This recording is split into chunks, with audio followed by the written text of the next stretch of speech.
महान दार्शनिक सुकरात, जिनका जन्म 469 ईसा पूर्व और मृत्यु 399 ईसा पूर्व में हुई थी, इनको सामान्यतः पाश्चात्य दर्शन का जनक माना जाता है। सुकरात के विचारों में आत्म जागरूकता, सच्चा ज्ञान, बुद्धि की शक्ति और एक बिना जांचे परखे जीवन का त्याग जैसे महत्वपूर्ण सिद्धांत शामिल हैं। उनका सबसे महत्वपूर्ण विचार यह है कि सच्चा ज्ञान यह है कि आप जानते हैं कि आप कुछ नहीं जानते और अविचारित जीवन जीने योग्य नहीं है। ज्ञान और बुद्धि के संबंध में उनके विचार थे कि आत्म जागरूकता ही सबसे बड़ा खजाना है, खुद को जानना सबसे महत्वपूर्ण है। सच्चा ज्ञान अज्ञानता की स्वीकृति है।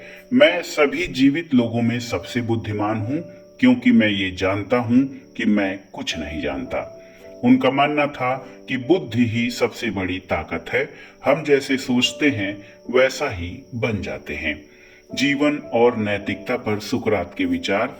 उनका कहना था कि जीवन सच्चाई और सत्य के साथ होना चाहिए। सिर्फ जियो मत, बल्कि सच्चाई के साथ जियो।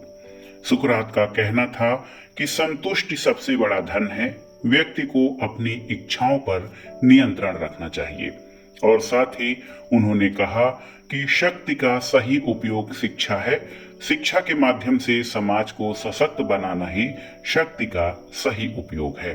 सुकरात के अनुसार असंतोष और इच्छाएं दुख का कारण बनती हैं। व्यक्तिगत विकास और सुधार पर उनका विचार था कि यदि आप बहुत मजबूत बनना चाहते हैं तो पहले अपनी कमजोरियों को दूर करो। साथ ही दूसरों की गलतियों से सीखना जरूरी है। अपना समय औरों को लेखों से खुद को सुधारने में लगाइए ताकि आप उन चीजों को आसानी से जान पाएं जिनके लिए औरों ने कठिन मेहनत की है।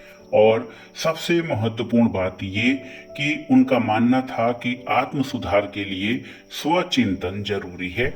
व्यक्ति को दिन में एक बार खुद से बात करनी चाहिए ताकि वो खुद को बेहतर जान सके। बुद्धिमान शासन उनका महत्वपूर्ण सिद्धांत है। सुकरात का मानना है कि सरकार का उद्देश्य जनता का कल्याण होना चाहिए, न कि शासक का स्वार्थ। और सुकरात का मानना था कि सभी सद्गुण ज्ञान हैं और एक बार जब आप किसी सद्गुण जैसे न्याय को जान लेते हैं तो आप उसके अनुसार कार्य करने में सक्षम हो जाते हैं। इस दुनिया में एक ही चीज सबसे अच्छी है, वह है ज्ञान, और केवल एक ही चीज सबसे बुरी है, वह है अज्ञान।